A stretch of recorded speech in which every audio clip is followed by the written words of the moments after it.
This is frozen flat meat that I vacuum sealed previously, and just took it out straight out of the freezer.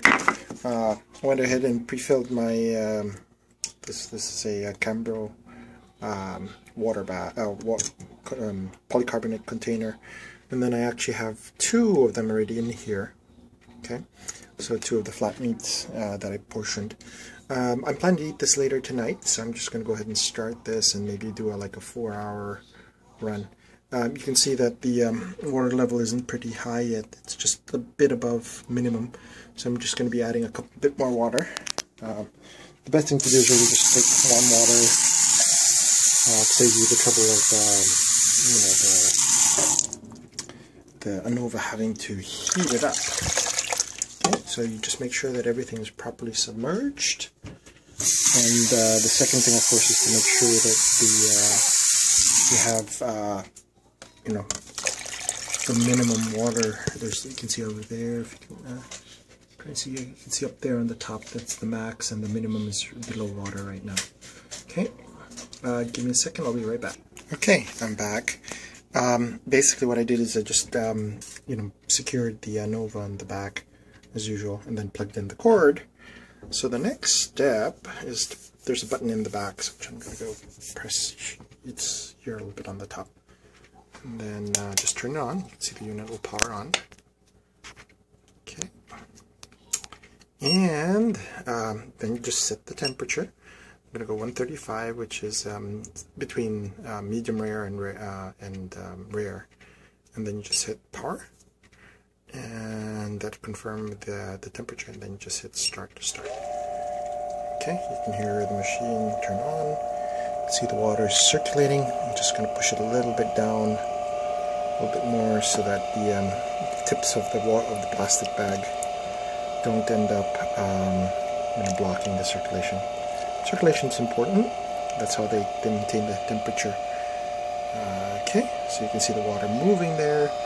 You can see on the screen system's running, and it's right now at 94 Fahrenheit, and it'll go up to 135. So I was saying that you can pretty much leave it as it is, but since this is a water bath, you want to if you want to save electricity, you want to isolate the whole thing as best as possible. And of course, because of the temperature of the water, you're also going to have some condensation.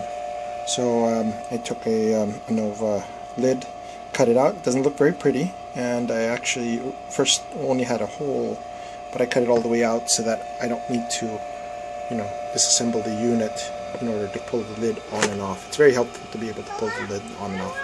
So that's pretty much it. That will prevent the condensation of the water from evaporating, and then at the same time also it also keeps the temperature. And then you can see here at the bottom I put it on a wood block so that it's insulated from the tile that I have on my kitchen counter. Okay, I'll come back in a couple, maybe in about 4, 5, 6 hours when I'm ready to eat. Okay, slight change of plan. This is actually, instead of 6 hours later at 8 o'clock in the evening, I'm now at 18 hours. Basically, my wife had some plans for dinner, so we went out instead of using the meat.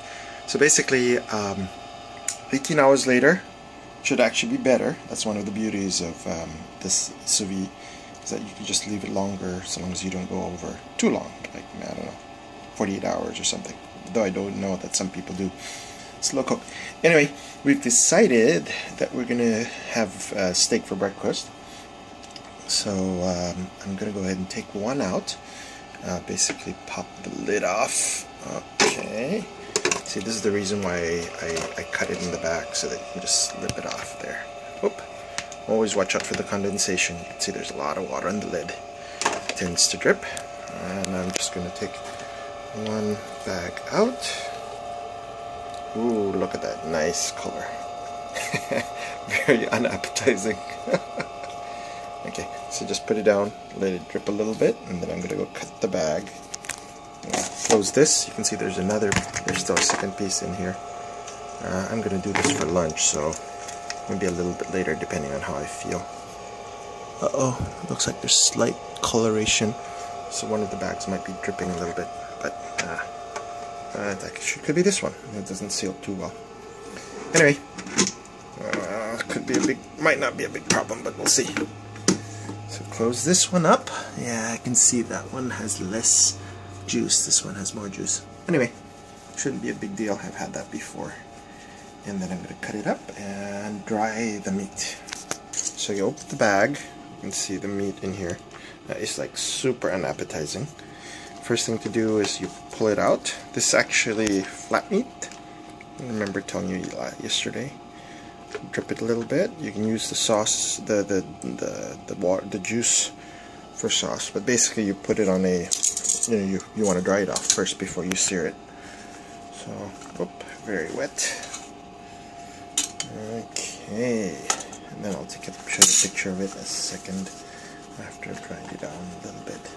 But basically, you can tell that not very appetizing. You can see the meat.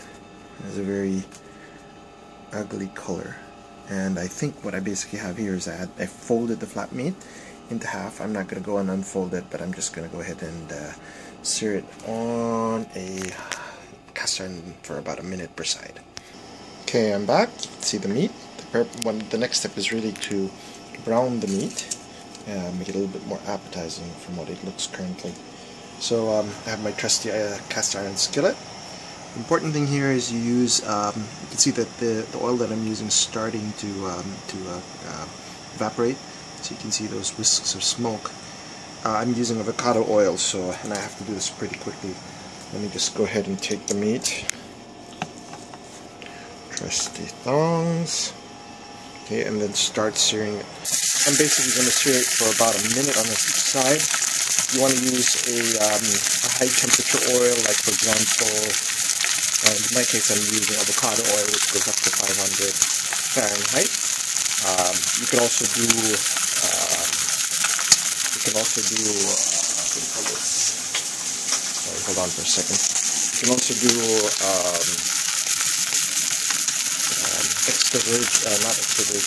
extra light olive oil, which also gets about to 500 Fahrenheit. Not extra virgin, but extra light.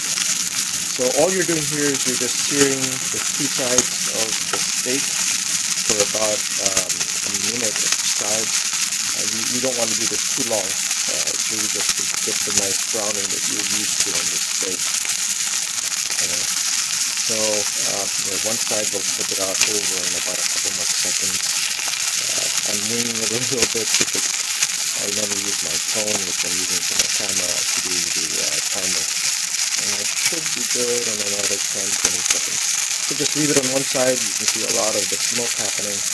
And then I'm going to just flip it around and you should see some really nice. That's the thing that you normally see. Nice brown steak. Okay, wait for this to continue another minute. And then I'll be back to do the cutting. Okay, so that's the finished steak after